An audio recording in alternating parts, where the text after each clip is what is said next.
Salmo 15, eu queria que você ficasse de pé, queria pedir a introdução para não permitir que ninguém circule no templo. Nós vamos ler de forma alternada. O texto bíblico diz assim, alternada, eu vou ler um versículo, os irmãos o outro, até nós finalizarmos a leitura do Salmo, tá bom, irmãos? Diz assim o texto bíblico: Quem, Senhor, habitará no teu tabernáculo? Quem há de morar no teu santo monte?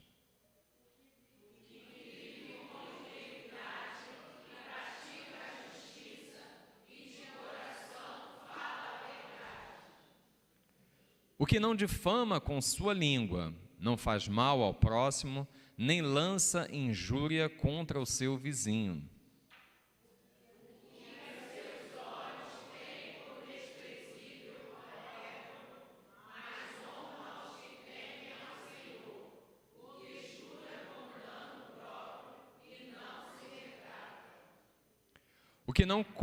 O que não empresta o seu dinheiro com usura, nem aceita suborno contra o inocente. Quem deste modo procede, não será jamais abalado. Feche os seus olhos, deixa a sua Bíblia aberta, vamos falar com Deus. Santo, santo é o teu nome, ó Deus, nós glorificamos o teu nome, Senhor, e nos alegramos em ti nesta manhã, Pai. Muito obrigado, Senhor, porque a tua palavra, o salmista, lhe diz, apenas um dia nos teus átrios valem mais que 1000 dias em quaisquer outros lugares, Pai. Muito obrigado, Senhor, pela oportunidade de estarmos neste lugar. Obrigado, Pai, queremos ouvir a tua voz. Fala aos nossos corações, Senhor. Ó Deus querido, envolve-nos com a tua presença, bendito Espírito Santo. Que a tua palavra, Senhor, seja aplicada à realidade, à individualidade de cada um aqui, Pai. E que, ó Deus, nós ouçamos, ó Deus, a tua voz e saiamos deste lugar transformados pela tua palavra. Oramos em nome de Cristo Jesus, Pai. Em nome de Jesus, amém. E, ó Deus, na autoridade do teu nome, eu repreendo todo espírito roubador da palavra. Em nome de Cristo Jesus, o Nazareno, caiam por terra, Senhor, toda investida do inimigo em atrapalhar o entendimento, a audição, Pai, da tua palavra, da ministração, Pai, daquilo que o teu Espírito quer falar ao coração do teu povo. Em nome de Cristo Jesus, o teu povo é livre para ouvir, entender e viver em conformidade com a tua palavra. Em nome de Jesus, amém. Podeis sentar, irmãos.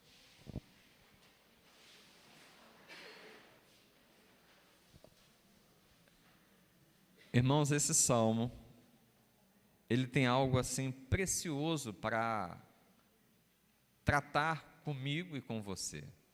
Você crê que Deus tem algo para falar ao seu coração nessa manhã? Glórias a Deus. O salmista, ele começa fazendo uma pergunta. Ele fala, quem habitará no tabernáculo de Deus? Ou ele faz uma repetição, né, porque essa é uma característica do salmo, né, ele faz sempre fazendo uma repetição de ideias, né, de compreensão. Quem há de morar no santo monte? Então, o tabernáculo é aquele local no Velho Testamento, né, no ministério de Moisés, se destacou muito, né, porque foi Moisés que recebeu a orientação de Deus para montar, arquitetar, né, a feitura do tabernáculo. E Deus se manifestava ali, geralmente no Santo dos Santos, através de uma nuvem, numa coluna de fogo, sobre a arca, sobre o propiciatório, onde estava a imagem dos querubins, né? A arca, ela tinha uma tampa, o nome dessa tampa é propiciatório, e nessa tampa ela era formada uma só peça com a imagem de 2 querubins, onde eles estavam de asas abertas ali sobre a arca. E a arca ficava no Santo dos Santos, e o Santo dos Santos era assim, o mais profundo da presença de Deus. quando Deus se manifestava no meio do povo, ali no tabernáculo, né, numa coluna de fogo. Essa coluna de fogo saía assim diretamente, né, exatamente dali do Santo dos Santos, aonde estava a arca. E a outra pergunta que o salmista faz, né, quem há de habitar, né, quem há de morar no teu santo monte? Talvez ele esteja fazendo também uma menção a uma experiência que Moisés teve, né, onde ele viu Deus, a glória de Deus, né, por meio da sarça ardente, né, o fogo, né, ardia ali na sarça, né, a sarça não se consumia, e ali Moisés teve um encontro com Deus. Talvez monte, né, porque Davi era profeta. Talvez monte ele estivesse também falando algo do tipo do que aconteceu na transfiguração, quando Jesus, Pedro e João estavam ali no monte da transfiguração, e eles tiveram assim algo diferenciado da presença de Deus, né? A ponto de estarem ali, né, personagens, né, do Velho Testamento, né, junto com Jesus. Então, tanto o tabernáculo quanto o monte são sinônimos, representações da presença de Deus. Deus, né, se manifestava no tabernáculo, Deus se manifestou no monte a Moisés, diante ali do próprio Jesus no seu ministério terreno. Então, presença de Deus. É como se o salmista estivesse falando assim, olha, quem tem condições de estar na presença de Deus?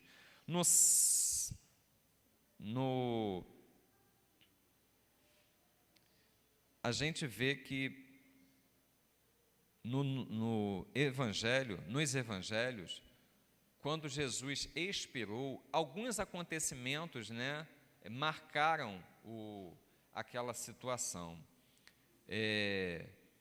O véu do templo, ele rasgou de alto a baixo. Quando o véu do templo rasgou, isso está relatado lá em Mateus, capítulo 27, versículo 51, o entendimento que se tem é que aquele véu que fazia separação para que o homem se achegasse ao Santo dos Santos, que era o lugar da manifestação de Deus, quando ele foi rasgado, ele estava dizendo que a partir dali qualquer um teria acesso a Deus. Então, essa pergunta fica assim, talvez meio sem sentido, quando a gente fala assim, quem tem condições de habitar no tabernáculo, no monte, aonde figura a presença de Deus, já que em Cristo Jesus, todos nós temos acesso ao Santo dos Santos. Todos nós temos acesso à presença de Deus. Mas isso, irmãos, precisa ser interpretado à luz de todo o contexto bíblico, porque Jesus Cristo falou o seguinte, aquele que tem os meus mandamentos e os guarda, este é o que me ama. Aquele que me ama será o quê? Amado por meu Pai. Então existe uma condição, mesmo em Cristo Jesus, para que nós tenhamos esse amor do Pai. E a promessa não para aí, ele fala assim, e será amado por meu Pai, e será amado por mim, e eu me manifestarei a Ele. Então, existe uma promessa para que nós guardemos os mandamentos de Deus. E eu queria falar nessa manhã sobre justamente isso, sobre os mandamentos que, guardados, nos aproximam de Deus. O salmista está dizendo assim, quem vai habitar na tua casa? Quem vai morar no santo monte teu? E aí, né, ele dá alguns entendimentos pela palavra dessa questão para as nossas vidas. Primeiro ele diz assim, versículo 2, o que vive com integridade. Irmãos, isso aqui talvez seja uma das coisas que nós tenhamos mais assim, perdendo essa presença maravilhosa de Deus. Porque em Deus não há sombra de variação. Ele é o mesmo ontem, hoje e o será eternamente. Quando Deus levanta Malaquias para falar ao povo, para chamar a atenção do povo, numa época em que o povo estava voltando do exílio, estava assim meio largado, né, com as coisas de Deus, ele fala assim: olha, vocês, Israel, né, já deveriam ter sido consumidos, mas eu tenho uma promessa sobre a vida de vocês e eu não mudo. Quer dizer, Deus não vai mudar o seu jeito de ser por causa do meu comportamento ou por causa do seu comportamento, por causa da nossa conduta. Ele é fiel, amém? Ele permanece fiel àquilo que ele falou, àquilo que ele prometeu, àquilo que ele decretou. Então ele não volta atrás. Então eu e você, muitas vezes, temos variações que desagradam a Deus. Jesus Cristo falou assim: seja a tua palavra sim, sim e não, não. O que passar disso é de procedência o quê? Então deve haver uma harmonia entre o que eu falo e o que eu sinto, irmãos.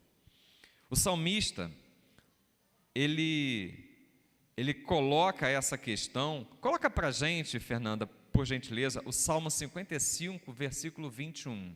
Davi, ele reclama, ele está ali numa oração, num salmo, e ele apresenta algo para Deus, e nesse salmo ele fala assim: olha, se fosse um inimigo que tivesse me apunhalado, eu entenderia. Aí ele fala assim: mas és tu, meu irmão, que ia comigo para a casa do Senhor, que adorava junto comigo, que estava... E aí ele fala o problema dessa pessoa. Ele diz assim: a sua boca era mais macia que manteiga, porém no coração havia guerra. Em outras versões ele estava dizendo o seguinte: olha, com a boca ele dizia que estava tudo bem, mas no coração dele existia o quê? Maldade. Então, para essa pessoa que com a boca fala uma coisa e com o coração sente outra, não existe inteireza, não existe integridade. É uma pessoa que está dividida. Com a boca, né, fala-se uma coisa, mas o coração sente outra. E nós, irmãos, diante de Deus, nós precisamos ser íntegros, inteiros. Nós precisamos estar em harmonia, aquilo que nós falamos com aquilo que nós sentimos. E isso não é desculpa, irmãos, para nós sermos grossos com ninguém, utilizarmos de grosseria. Colossenses capítulo 4, versículo 6, ele diz que devem ser temperadas as palavras da nossa boca e deve produzir edificação àqueles que a ouvem. Então, o fato de eu precisar ser harmônico entre aquilo que eu falo e aquilo que eu sinto, aquilo que está no meu coração, não é desculpa para que eu trate ninguém com grosseria. Integridade é uma característica, é uma qualidade que Deus busca em nós. Nós precisamos ser inteiros. E para nós sermos inteiros, precisa haver uma harmonia entre o que eu falo e o que eu sinto. E isso, irmãos, nós devemos buscar em Deus. Se existe uma dualidade entre o que eu estou falando e aquilo que eu estou sentindo, eu preciso buscar em Deus que seja apenas um só, né, o sentimento. Haja uma harmonia entre aquilo que eu sinto e aquilo que eu falo. E aquilo que eu falo precisa ser para edificação, não para destruição de ninguém. Então, integridade é o que Deus busca em nós. Aí no mesmo versículo, no versículo 2, ele fala assim: que viva com integridade e pratique a justiça. Efésios 2, capítulo 10, diz que nós fomos salvos em Cristo Jesus para as boas obras. A justiça praticada aqui é, de fato, as boas obras em Cristo Jesus. Então, nós devemos ser úteis a Deus e nós devemos nos preocupar com os nossos irmãos. E a palavra de Deus diz assim: primeiramente aos domésticos na fé, mas nós devemos utilizar dos recursos que Ele nos tem dado para abençoar vidas que estão à nossa volta. A injustiça, ela bebe numa fonte chamada egoísmo. Muitas vezes nós somos injustos quando nós estamos pensando somente em nós. Tem gente, irmãos, aqui na casa de Deus não, mas tem gente que é primeiro eu, segundo eu e terceiro eu de novo. E isso não condiz com uma pessoa que nasceu novamente em Cristo Jesus. Se nós nascemos para Cristo Jesus, abandonemos, essa injustiça, de tudo para mim, farinha pouca, meu pirão primeiro. Não, nós precisamos usar daquilo que Deus tem nos dado para abençoar aqueles que estão à nossa volta. Precisamos usar tudo? Não. Precisamos guardar para o nosso sustento, para a nossa necessidade.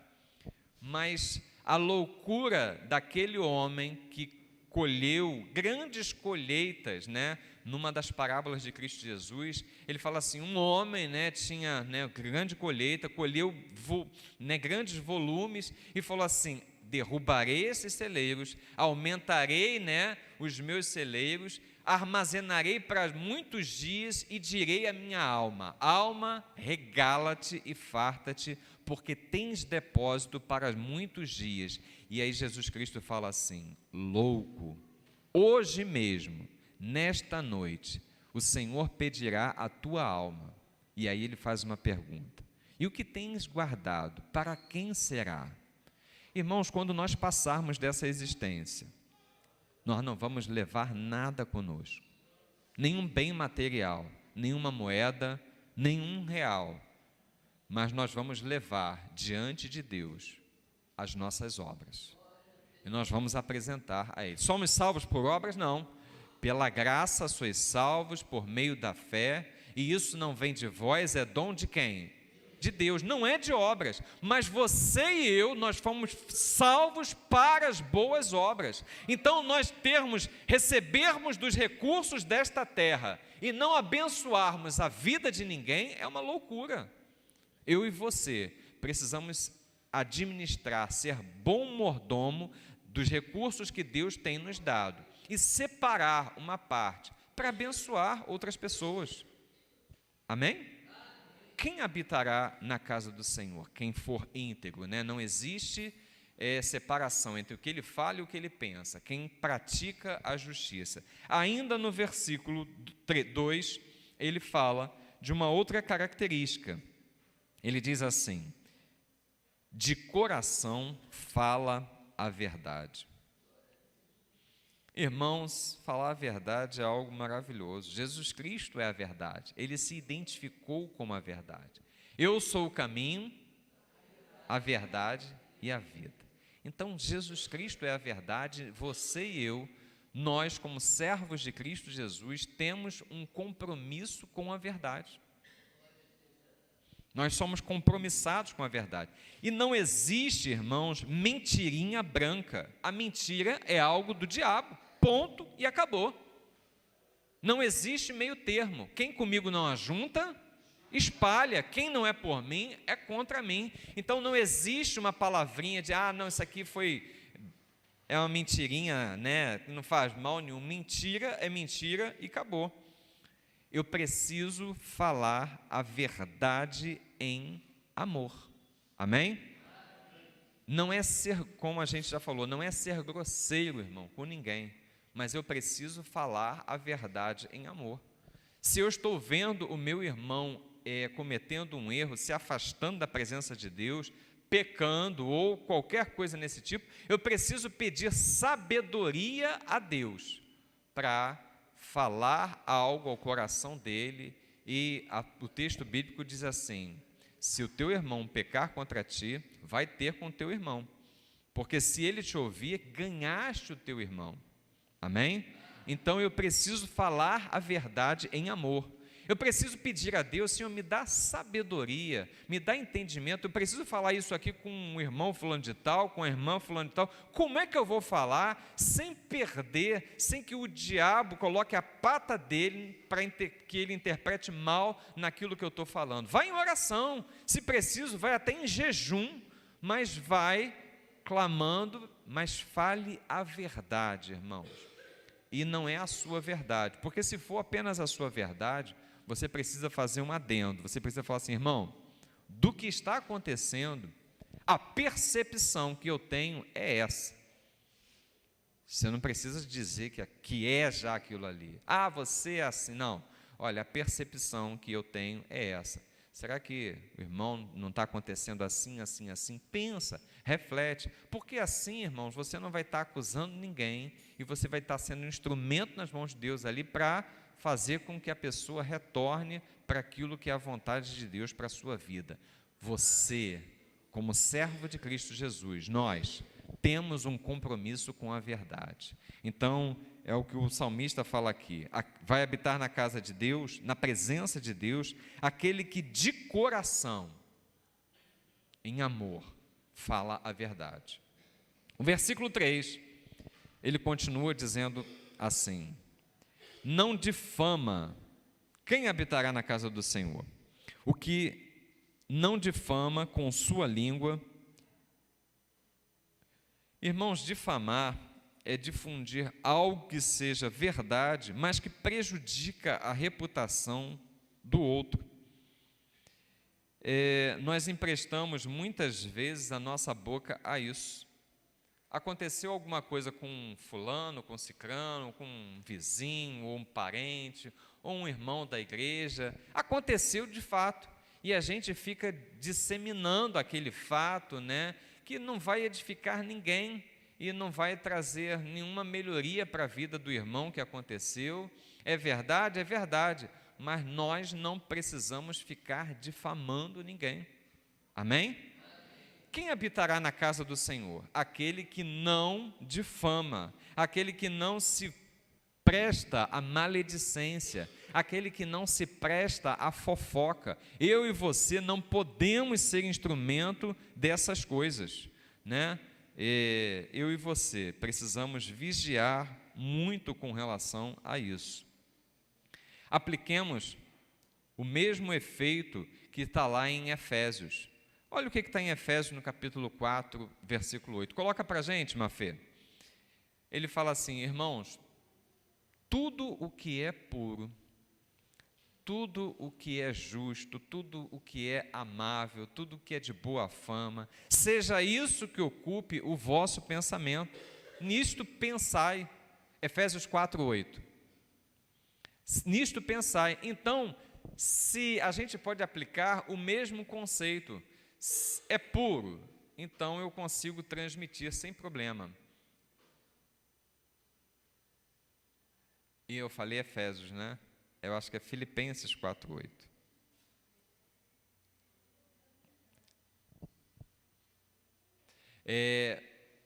Finalmente, irmãos, tudo que é verdadeiro, tudo o que é respeitável, tudo o que é justo, tudo que é puro, tudo que é amável, tudo que é de boa fama. Se há alguma virtude, há algum louvor, existe, seja isso o que ocupe o vosso pensamento. Quando a gente for transmitir alguma coisa para alguém, a gente pode utilizar esse filtro aí. Vai promover a edificação, isso aqui é verdadeiro, é justo, é amável, né, tem boa fama, né? Se vai difamar alguém, já perdeu aí o crivo, né, o filtro da boa fama. Então, não empreste a sua boca para maledicências, para fofoca, para difamar ninguém, porque disso Deus não se agrada. O versículo 3 ainda diz assim, o que não difama com a sua língua, não faz mal ao próximo. Romanos capítulo 13, versículo 10 diz assim, o amor não faz mal ao próximo, de sorte que o cumprimento da lei é o amor. O cumprimento da lei é o amor. Então, se nós amarmos o nosso irmão, nós não vamos fazer mal para ele.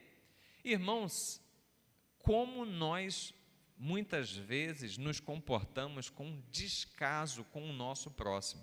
Quer ver um exemplo muito simples?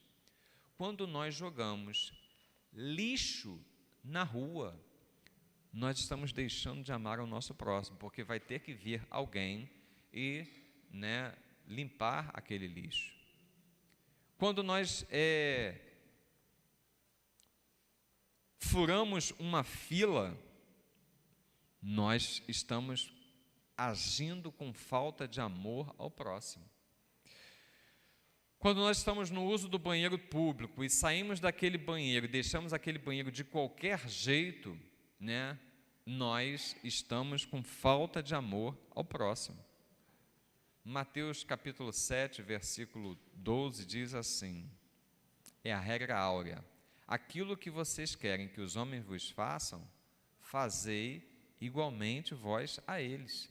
Então, se eu não gostaria de ficar limpando, eu falei lixo na rua, mas muitas vezes acontece dentro do templo. Nós trazemos algo para dentro do templo, deixamos lá dentro do templo e pensamos assim, depois o zelador, a zeladora vem aí e limpa. Irmãos, nós não devemos agir assim. Nós devemos pensar no bem-estar do outro. E isso vai fazer diferença, porque o salmista está dizendo o seguinte, que aquele que vai habitar na presença de Deus, aquele que vai ter assim abundância da presença de Deus, ele tem um cuidado em não trazer nenhum prejuízo ao seu próximo, ao seu irmão. Amém? O versículo 3, melhor dizendo, o versículo 3. Ele continua, não difama, não faz mal ao próximo, nem lança injúria contra o seu vizinho. Ele não aceita afronta, contra o seu próximo. Você está naquela condição, você não vai difamar ninguém e você também não vai aceitar acusação de ninguém. Às vezes nós nos policiamos e não falamos, não usamos a nossa boca para fofoca, mas às vezes nós não falamos, o que é uma situação ativa, mas muitas vezes nós emprestamos o nosso ouvido para ouvir, o que é uma situação passiva, e nós estamos emprestando e dando, ainda que a coisa pare em nós. De repente seria o ideal nós chegarmos para essa pessoa que está trazendo alguma novidade, que ela acha que seria, irmão, vamos orar pelo fulano de tal? Irmão, se você chamar uma pessoa que está trazendo uma maledicência, uma fofoca, você vai estar cortando o mal pela raiz. Essa pessoa não vai mais querer trazer novidade ruim nenhuma de outra pessoa para você. Por quê? Porque você... Não vou falar ali com Pedro não, que Pedro vai me chamar para orar e não estou afim, entendeu? Porque essa pessoa que está fora da vontade de Deus para ficar levando notícia ruim de outra pessoa, não vai estar com essa disposição mesma para orar. Então, como é que você não empresta o seu ouvido para ouvir fofoca? Quando você chama para oração. Mesmo aconteceu isso? Irmão, vamos sentar aqui agora, vamos levantar um clamor, pedindo a bênção de Deus sobre a vida dessa pessoa, para que haja mudança nessa circunstância. Essa pessoa nunca mais vai querer contar nada para você. Então, não empreste o seu ouvido. Não use a sua boca para falar mal e também não empreste o seu ouvido. Agora, o que ele fala ali no início do versículo 4 me chama muita atenção. Ele diz assim, o que a seus olhos tem por desprezível ao réprobo. Mais ou menos ele está dizendo o seguinte, que não admira o que é reprovável. Muitas vezes, irmãos, eu e você estamos com alguma admiração com aquilo que deveria ser reprovado por nós, ou com aquilo que é de fato e realidade reprovado pela palavra de Deus. Isso acontece mais ou menos quando nós temos como assim referenciais pessoas famosas. Muitas vezes nós estamos pessoas famosas que não têm o temor de Deus, e às vezes até que têm o temor de Deus, mas que estão andando em caminhos tortuosos, manifestando falta de fruto. Já confessaram o nome de Cristo Jesus, mas não estão dando frutos agradáveis a Deus. E nós temos essas pessoas como referenciais. E o que o salmista está dizendo aqui é o seguinte: nós não podemos olhar para pessoas que têm atitudes que não agradam a Deus com admiração ou com louvor ou aplaudindo essas pessoas. Amém? Muitas vezes, pessoas que estão no mundo aí da fama, nós estamos até acompanhando a vida dessas pessoas. Mas você olha para a vida dessa pessoa, ela não tem nada para acrescentar à nossa vida. Ela não tem nada que seja exemplo para a nossa vida com Deus. E nós estamos ainda olhando, perdendo o nosso tempo, acompanhando, conversando sobre, acompanhando notícias e por aí vai. E o salmista fala aqui: não admirar o que é reprovável vai nos aproximar da presença de Deus. Que tenho eu com o mundo, irmãos? Que sociedade tem a luz com as trevas?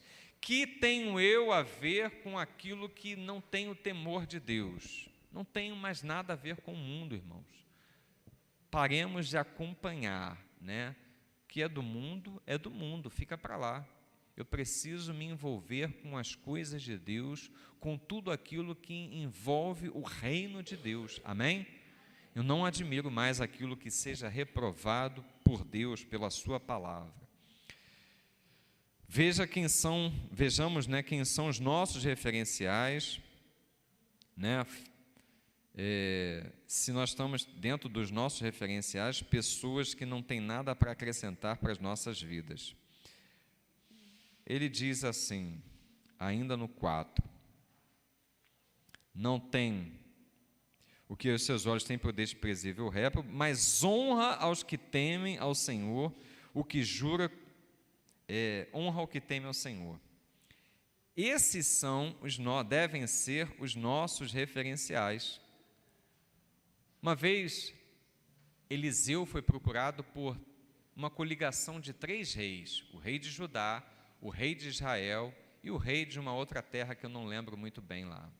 E o rei de Israel chegou diante de Eliseu e falou assim: olha, nós vimos consultar a Deus. E a palavra, irmãos, de Eliseu foi dura para com o rei de Israel. Ele falou assim: o que eu tenho a ver com você? Por que você não vai consultar aqueles profetas de ídolos que tem lá na tua terra? E ele foi assim rígido. E aí o rei de Israel se fez meio de surdo e chegou, e colocou essa questão ali. Então, Eliseu, como dissemos na questão passada, ele não tinha admiração nenhuma para com o rei de Israel, ainda que fosse um rei que tivesse em posição de destaque e que fosse referencial para muita gente, porque por trás de um rei existe autoridade, por trás de quem tem autoridade existe poder, e ele seria um referencial, mas Eliseu trata como deveria ser tratado. Por que você não vai procurar alguém lá que tenha uma palavra dos ídolos que você segue? Porque você está totalmente afastado da presença do Senhor. E aí ele insiste, ele fala assim: olha, a gente veio aqui porque temos uma direção de Deus e a gente queria saber algo de você, se você tem uma palavra de Deus para essa empreitada. Eles queriam entrar numa guerra que nós vamos fazer. E Eliseu, ele despreza o rei de Israel como profeta, porque para ele não era referencial nenhum. Mas existe essa outra parte aqui do texto que ele fala assim: honra aos que temem ao Senhor. Ele se vira para a pessoa de Josafá, o rei de Judá, e fala assim: olha, ele fala para o rei de Israel: olha, se não fosse pela pessoa de Josafá, eu nem estaria aqui te ouvindo. Ou seja, ele honra aquele rei porque Josafá tinha frutos de um coração convertido a Deus. Irmãos, aos pés de pessoas que têm o temor de Deus que nós devemos estar. São essas pessoas que nós devemos procurar. São esses homens e mulheres de Deus que devem ser os nossos referenciais. Teve um tempo que eu li um livro uma coleção de livros, eu ganhei de presente. Um livro, são 5 livros que falam sobre a pessoa de Cristo Jesus, o mestre do amor, o mestre da vida, o mestre da sensibilidade, o mestre dos mestres, e tem um outro título lá que eu estou esquecendo. Mas cada livro aborda a pessoa de Cristo Jesus sobre uma perspectiva. Irmãos, esse livro, ele me fez, essa série de livros, né? Ela me fez assim, ter uma vontade, naquela época que eu estava lendo, muito grande, de conhecer o autor daquele livro. O autor, ele já escreveu mais de 9.000 páginas, muito conhecido no nosso meio, é Augusto Cury, exatamente. Quem falou? Ah, sim, foi isso mesmo, Gênesis. Foi Augusto Cury que escreveu. Mas isso também me fez lembrar o seguinte, que eu nunca tive vontade de conhecer um cantor. Não que eu tenha nada contra os cantores, mas eu nunca fui ligado em pessoas famosas. Mas se existe alguém que tem o temor de Deus no seu coração, é junto dessas pessoas que nós devemos estar ali.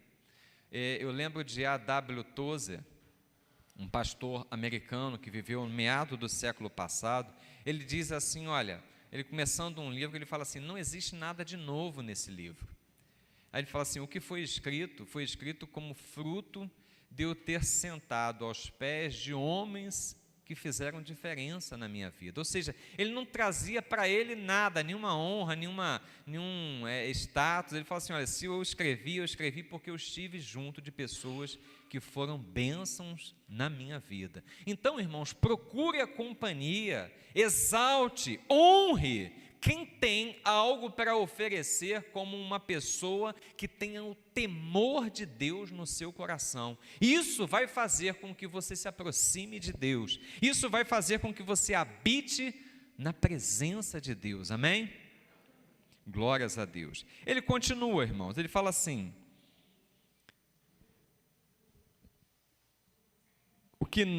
o que a seus olhos tem por desprezível o réprobo, ou seja, não fica admirando quem não tem temor de Deus, honra aquele que tem o temor de Deus, e o que jura com dano próprio e não se retrata.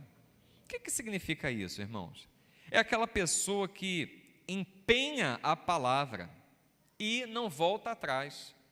Irmãos, uma coisa que eu sempre ensinei para os meus filhos foi o seguinte: toma cuidado com o que você fala, porque a sua palavra é o seu maior patrimônio, é um dos seus maiores patrimônios, porque seja a palavra do homem sim, sim e não, não. Então, a palavra é algo que deve ser cuidadoso. Ele está dizendo o seguinte aqui, que aquele que vai habitar na presença de Deus, ele zela pela sua palavra.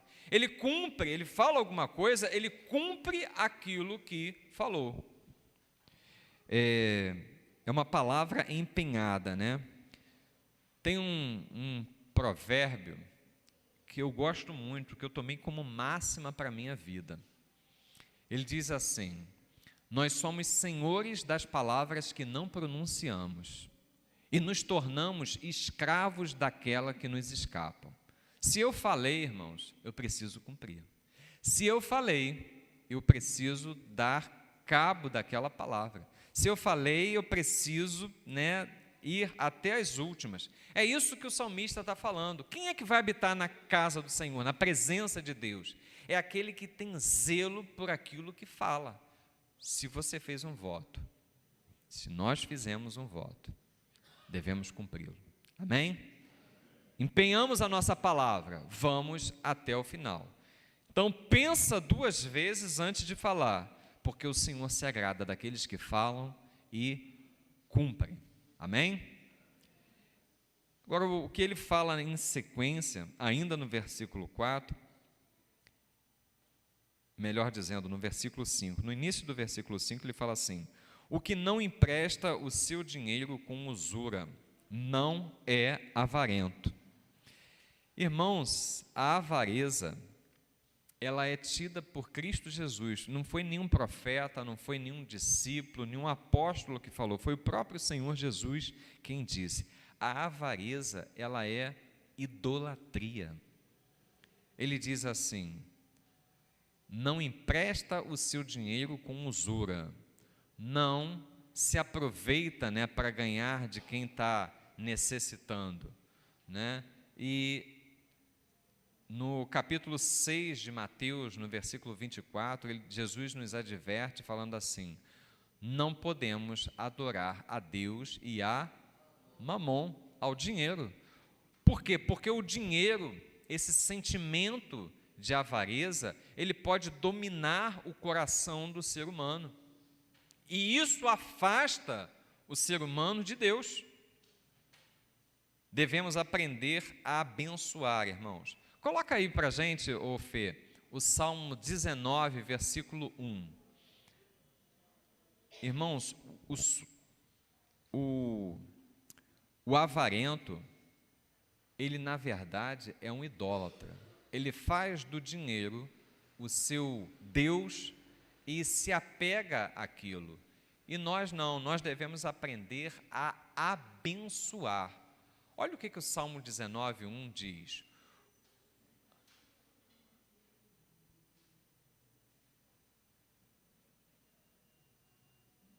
Esse é o 19, 1?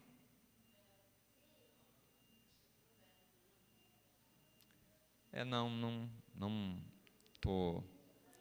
Bom, mas o texto que eu quero é o seguinte. Obrigado, Fê. Eu devo ter feito alguma anotação errada ali. O texto que diz assim: quem empresta ao pobre, ele está fazendo um favor para quem? Para Deus.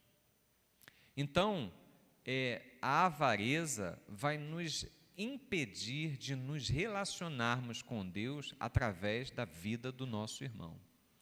Então, nós precisamos aprender a abençoar as pessoas que estão à nossa volta, porque nós estamos, muitas vezes, nos relacionando com o próprio Deus através dessas pessoas. Finalizando, irmãos, ele diz assim: não empresta o seu dinheiro com usura, nem aceita suborno contra o inocente. Irmãos, o suborno cega o entendimento. Eclesiastes 7,7, né, dá uma ideia dentro dessa questão. Provérbios, aquele texto que a gente falou ali, né, procurou, é Provérbios 19, 17, né? Quem empresta ao pobre está servindo a Deus, né? Bom, mas a gente estava falando aqui desse último ponto que o salmista coloca, o suborno.